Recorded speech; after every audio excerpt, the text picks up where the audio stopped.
Assalamualaikum warahmatullahi wabarakatuh. Saya Reni Budistianurung. Saya adalah dosen pengampu mata kuliah hukum bisnis.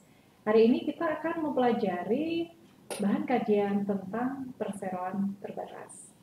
Baik, yang akan kita pelajari hari ini adalah tentang regulasi, definisi, dan beberapa hal yang perlu dipelajari dalam perseroan terbatas. Yang pertama adalah regulasi perseroan terbatas di Indonesia. Perseroan terbatas di Indonesia diatur secara khusus oleh Undang-Undang Nomor 40 Tahun 2007 tentang perseroan terbatas. Dalam pasal 1 angka 1 menyebutkan bahwa perseroan terbatas yang selanjutnya disebut sebagai perseroan adalah badan hukum yang merupakan persekutuan modal didirikan berdasarkan perjanjian melakukan kegiatan usaha dengan modal dasar yang seluruhnya terbagi dalam saham dan memenuhi persyaratan yang ditetapkan dalam undang-undang serta peraturan pelaksanaannya. Perseroan terbatas merupakan bagian dari bentuk-bentuk perusahaan.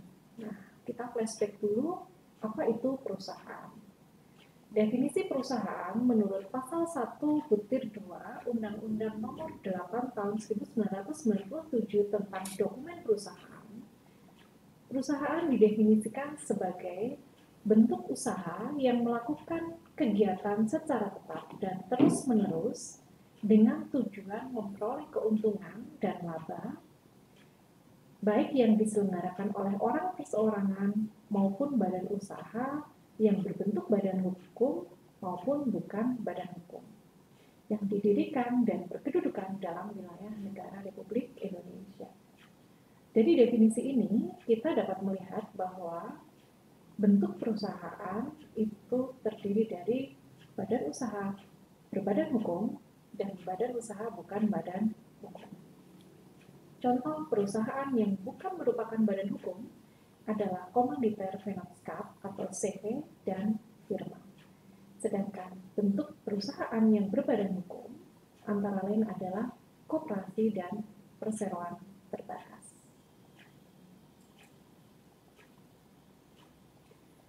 Perseroan terbatas merupakan perusahaan berbadan hukum, di mana ketentuan bagi perusahaan berbadan hukum adalah perusahaan yang berbadan hukum diatur secara khusus oleh undang-undang.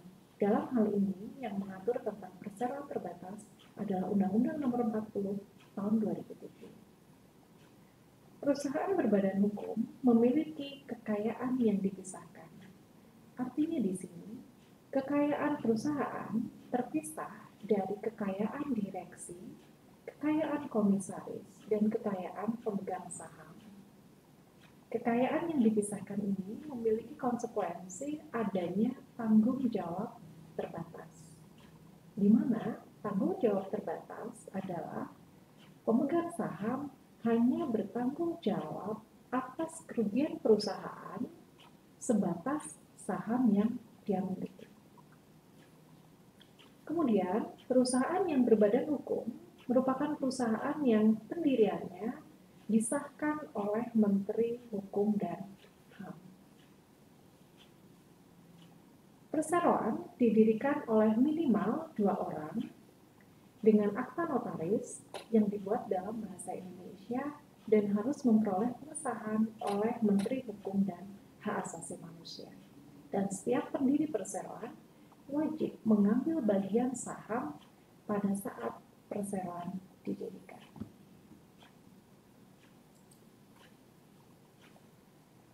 Terdapat 3 organ perseroan terbatas. Organ yang pertama adalah rapat umum pemegang saham. Organ yang kedua adalah direksi, dan organ yang ketiga adalah dewan komisaris. Rapat umum pemegang saham selanjutnya disebut sebagai RUPS, merupakan kekuasaan tertinggi dalam perseroan terbatas.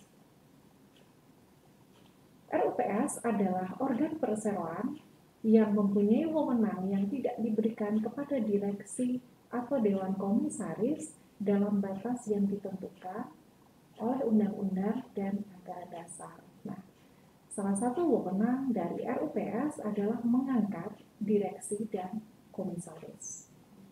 Selain berwenang untuk mengangkat direksi dan komisaris dan juga memberhentikan direksi dan komisaris, RUPS ini berwenang untuk mengubah anggaran dasar perusahaan. RUPS biasanya dilaksanakan minimal 1 tahun sekali di tempat kedudukan perusahaan tersebut. Organ yang kedua adalah direksi. Direksi adalah organ perseroan yang berwenang dan bertanggung jawab penuh atas pengurusan perseroan untuk kepentingan perseroan. Direksi ini memiliki wewenang untuk mewakili perseroan baik di dalam maupun di luar pengadilan sesuai dengan ketentuan anggaran dasar.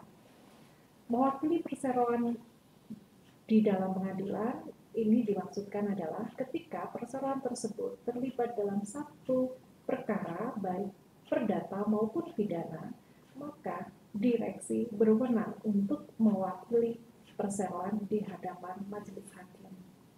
Sedangkan mewakili perseroan di luar pengadilan, salah satu contohnya adalah untuk mengadakan perjanjian atau menandatangani perjanjian kerjasama dengan pihak lain. Tentu saja kewenangan ini sesuai dengan ketentuan anggaran dasar. Organ yang ketiga adalah Dewan Komisaris. Dewan Komisaris merupakan organ perseroan diangkat oleh RUPS dan bertugas melakukan pengawasan terhadap direksi dalam menjalankan pengurusan perseroan. Selain melaksanakan pengawasan, Dewan Komisaris juga memiliki tugas dan wewenang untuk memberikan nasihat kepada direksi.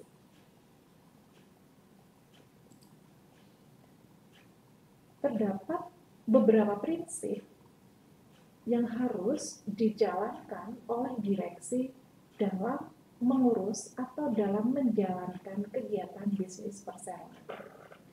Prinsip yang pertama adalah prinsip fiduciary duty. Prinsip ini menyatakan bahwa direksi selaku pengurus menggunakan kewenangannya hanya untuk kepentingan perseroan semata. Prinsip ini dijabarkan bahwa dalam menjalankan tugasnya, direksi tidak boleh mengutamakan kepentingan pribadi atau pihak ketiga tanpa sepersetujuan atau sepengetahuan perseroan. Yang kedua, direksi tidak boleh memanfaatkan jabatannya untuk memperoleh keuntungan tanpa sepersetujuan perseroan. Dan yang ketiga, direksi tidak boleh menyalahgunakan kekayaan perseroan baik untuk kepentingan pribadi direksi sendiri maupun untuk kepentingan pihak lain. Prinsip yang kedua adalah prinsip ultra vires, di mana direksi selaku pengurus dilarang bertindak melampaui wewenang yang diberikan oleh anggaran dasar. Fred B.G. Tumbuhan, salah satu praktisi hukum, memberikan 3 kriteria pelampauan wewenang. Kriteria yang pertama adalah perbuatan direksi dianggap melampaui wewenang apabila perbuatan tersebut secara nyata dilarang oleh anggaran dasar.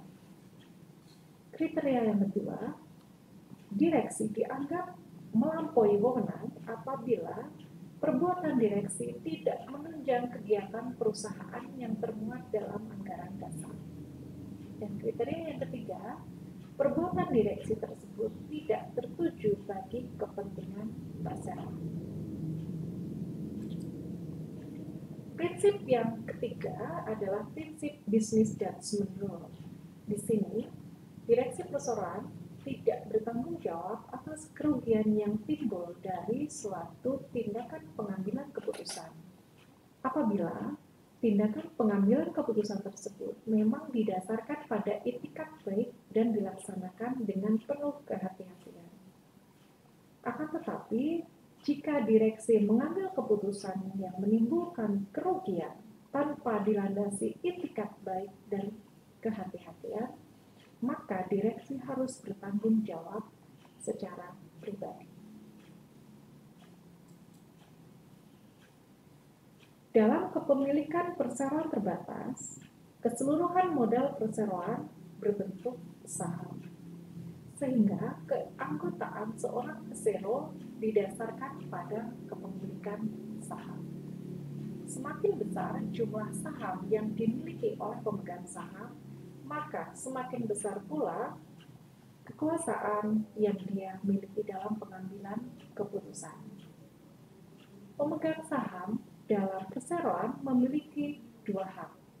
Yang pertama adalah hak suara dalam rapat umum pemegang saham. Prinsip yang digunakan dalam rapat umum pemegang saham adalah one vote, one share, atau one share, one vote. Satu saham, satu suara. Sehingga dalam hal ini, semakin besar saham yang dimiliki, maka semakin besar pula suara yang dimiliki oleh pemegang saham. Hak yang kedua adalah dividen. Dividen merupakan pembagian keuntungan perusahaan kepada para pemegang saham. Selain memiliki hak, pemegang saham juga memiliki kewajiban. Kewajiban dari pemegang saham adalah menanggung kerugian perusahaan, akan tetapi hanya sebesar saham yang ditanamkan.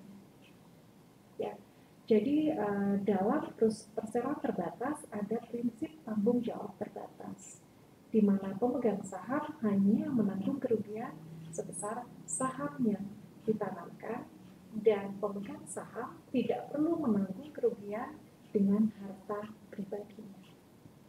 Hal ini yang berbeda dengan perusahaan bukan badan hukum, di mana penanggungan kerugian dilakukan secara tanggung renteng, yaitu di mana pemilik perusahaan menanggung kerugian perusahaan secara bersama-sama sampai dengan harta pribadi.